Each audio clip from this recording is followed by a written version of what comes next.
Put God first in everything you do. Everything that you think you see in me, everything that I've accomplished, everything that you think I have, and I have a few things, everything that I have is by the grace of God. Understand that. It's a gift. 40 years ago, March 27th, 1975, it was 40 years ago, just this past March, I was flunking out of college. I had a 1.7 grade point average. I hope none of you can relate. I had a 1.7 grade point average. I was sitting in my mother's beauty shop. They still call it beauty shops now? What they call it now? Yeah, I was sitting in the beauty parlor. I was sitting in my mother's beauty parlor, and I'm looking in the mirror, and I see behind me this woman under the dryer. And every time she looked up, every time I looked up, she was looking at me, just looking me in the eye. And I didn't know who she was, and I said, she said, somebody give me a pen, give me a pencil. I have a prophecy. March 27, 1975, she said, boy, you are going to travel the world and speak to millions of people. Now, mind you, I flunked out of college. I'm thinking about joining the army. I didn't know what I was going to do, and she's telling me I'm going to travel the world and speak to millions of people. Well, I have traveled the world, and I have spoke to millions of people. But that's not the most important thing, the success that I had. The most important thing is that what she taught me and what she told me that day has stayed with me since. I've been protected. I've been directed. I've been corrected. I've kept God in my life, and it's kept me humble. I didn't always stick with him, but he always stuck with me. So stick with him in everything you do. If you think you want to do what you think I've done, then do what I've done and stick with God. Number 2, fail big. That's right. Fail big. Today is the beginning of the rest of your life, and it can be very frightening. It's a new world out there. It's a mean world out there, and you only live once. So do what you feel passionate about. Take chances professionally. Don't be afraid to fail. There's an old IQ test, was 9 dots, and you had to draw 5 lines with a pencil within these 9 dots without lifting the pencil. The only way to do it was to go outside the box. So don't be afraid to go outside the box. Don't be afraid to think outside the box. Don't be afraid to fail big, to dream big. But remember, dreams without goals are just dreams, and they ultimately fuel disappointment.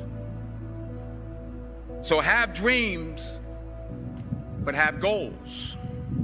Life goals, yearly goals, monthly goals, daily goals. I try to give myself a goal every day. Sometimes it's just to not curse somebody out. Simple goals, but have goals. And understand that to achieve these goals, you must apply discipline and consistency. In order to achieve your goals, you must apply discipline, which you have already done, and consistency every day, not just on Tuesday and miss a few days. You have to work at it every day. You have to plan every day. You've heard the saying, we don't plan to fail, we fail to plan. Hard work works. Working really hard is what successful people do. And in this text, tweet, twerk world that you've grown up in, remember, just because you're doing a lot more doesn't mean you're getting a lot more done.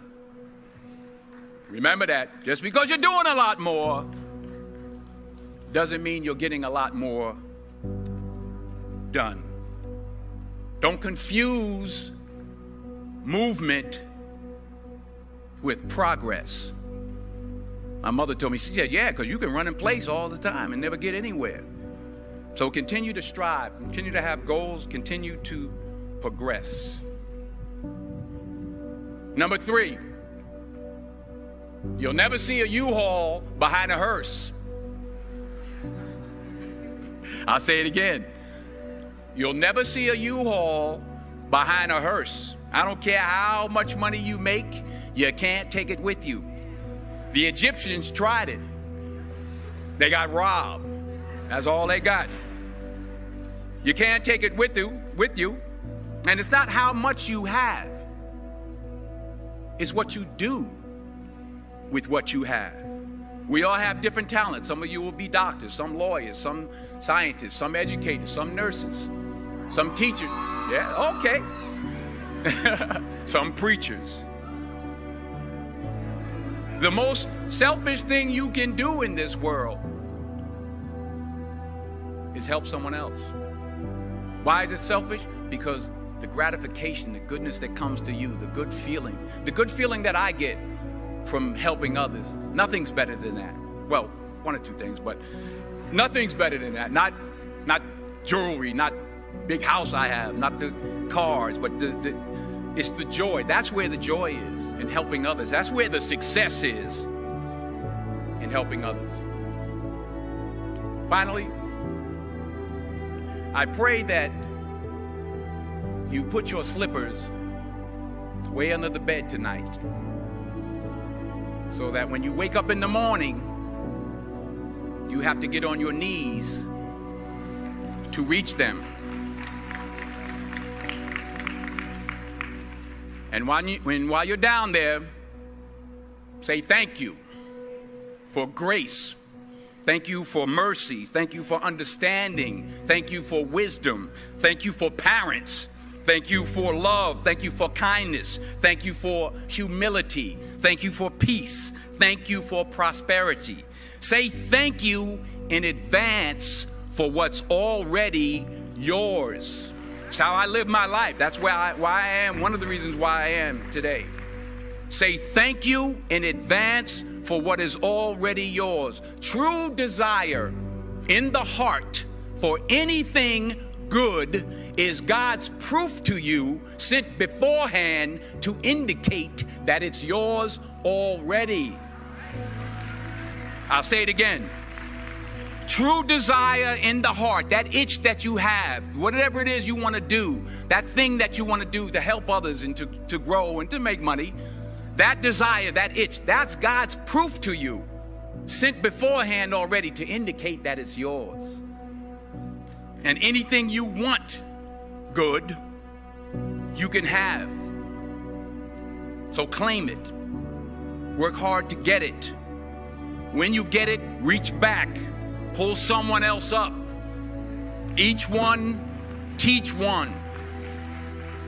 Don't just aspire to make a living.